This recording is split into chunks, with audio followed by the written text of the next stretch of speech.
Hey everybody, time for an update, but first let me thank all of you that came to watch that last video. I appreciate it so much. I'm linking these on my Facebook page and you guys jumped right over here. You watched it, a lot of you subscribed, in fact 19 of you subscribed. And amazingly, and this is a 14-minute video, give or take, YouTube gives you an average view duration. Say you make a 7-minute video, it's not unusual for your average view duration to be 3 or 4 minutes before somebody clicks off. And most of you stayed and watched the entire video, which is just amazing for me. It's a tonic, it's a therapy, it's like great medicine for me. So thank you so much. The title of this video is When You Can't See the Forest for the Trees, or when you can't see the good for the bad. And if you're not familiar with the saying, when you can't see the forest for the trees, it's because you can tend to get focused in on one thing in the forest or just a couple trees. You don't realize there's a forest around you. So let's start with yesterday, and I'll get you caught up. I originally had an appointment with my surgeon on the 29th. Excuse me. And a lot of you know him that are watching this. I'm not going to mention his name just because I didn't ask him permission to use his name. So my original appointment was on the 29th, but his nurse called yesterday and said that he had decided to do an afternoon clinic today. And would I like to come in? And if I wanted to come in, could I be so kind as to do 2 Fleets enemas right before I left the house? Nothing good comes out of doing 2 Fleets enemas right before you leave the house. And this immediately raised all sorts of alarms. And I assured her I could wait until the 29th. And she said, okay, that's fine. So the more I thought about it, the more I thought I needed to get over whatever it was that I needed to get over with. But then again, I had no idea what it was. Well, let me tell you, it turns out it was a digital rectal exam from a man who's about my size, if not bigger, but he has hands about the size of a Christmas ham. It was not fun, and it also turned out to be a proctoscopic exam where you're bent over a special table with your butt up in the air while the surgeon plays the Hunt for Red October with what feels like a foot-long sub.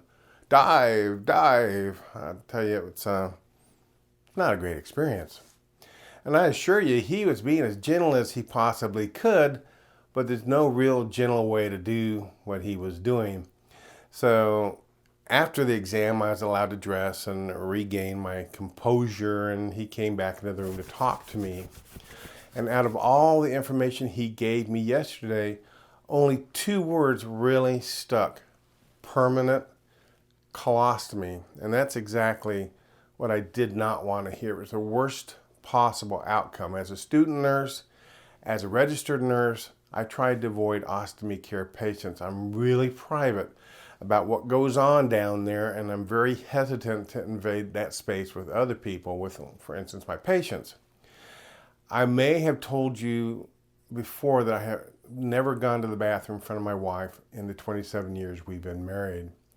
And at work as a provider, there has to be a compelling reason for me to do a pelvic exam.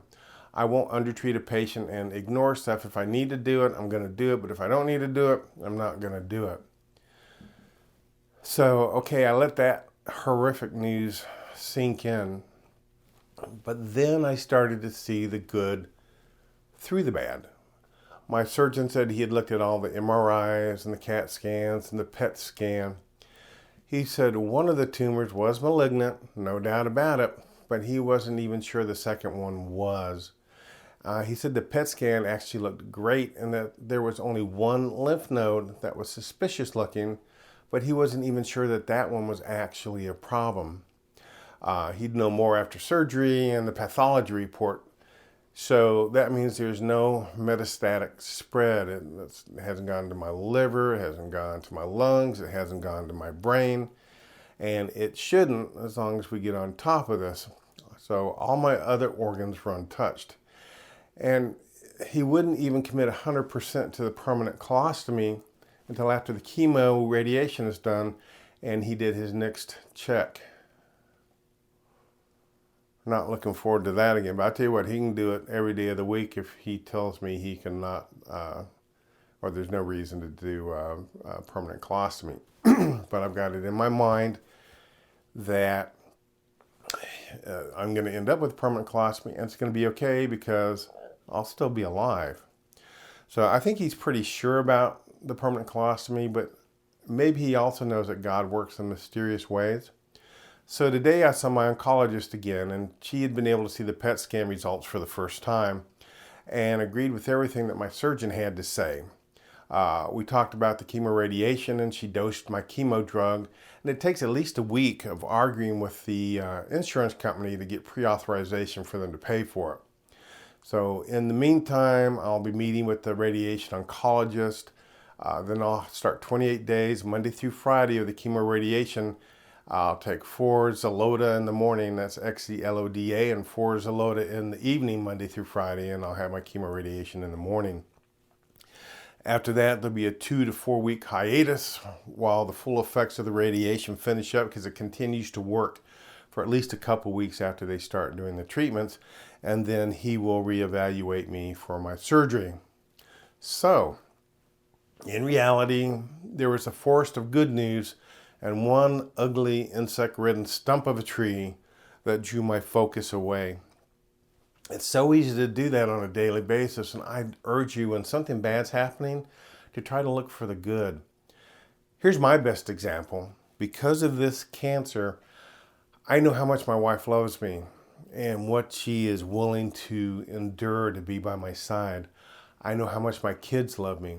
I know I have so many friends out there that are thinking of me and praying for me. I know I have a church that is standing strong behind me. I know I'm part of an outstanding medical community that's going to do everything possible that modern cancer treatment can offer. I'd like to close with a poem. And yeah, I know that that's a little pretentious, but better now than never, I guess. I actually wrote this on my birthday in 1985, March 17th, 1985. I was just turning 28, and I was feeling the weight of age on my shoulders, or so I thought I did. But if you remember 28, you feel like you're getting kind of old. And it's ironic that just now, at age 63, this poem actually has true meaning to me. I call it youth. Youth, I knew you well. You were so harsh, yet forgiving. You were my teacher, my secret lover. The day I was born, you were my first breath. I cheated on you. I always wanted you to leave. Came the day you left, I hardly noticed. I need you now. My soul is so very weary. Why must you be a burden of the young and not a gift that comes with age? My spirit needs you greatly, its very breath. Why do you mock me, laugh at me from the bodies of young children? Why did I try so hard to lose you? You leave so little memory. But I remember that when you were with me, I could taste my hope. I longed for the beginning of the day, not the hours of wasted sleep. I had plans for what I was to do.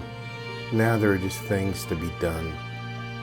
I try to do those things well, but with each victory is a small defeat. Please come back. Build my life with me. I need your small gifts, to laugh when nothing is funny, to be able to smile and be tender when my heart is breaking, to hear the notes, not just the song, to mean the words, not just the meaning. Be with me. I won't hide you anymore. Ah, youth.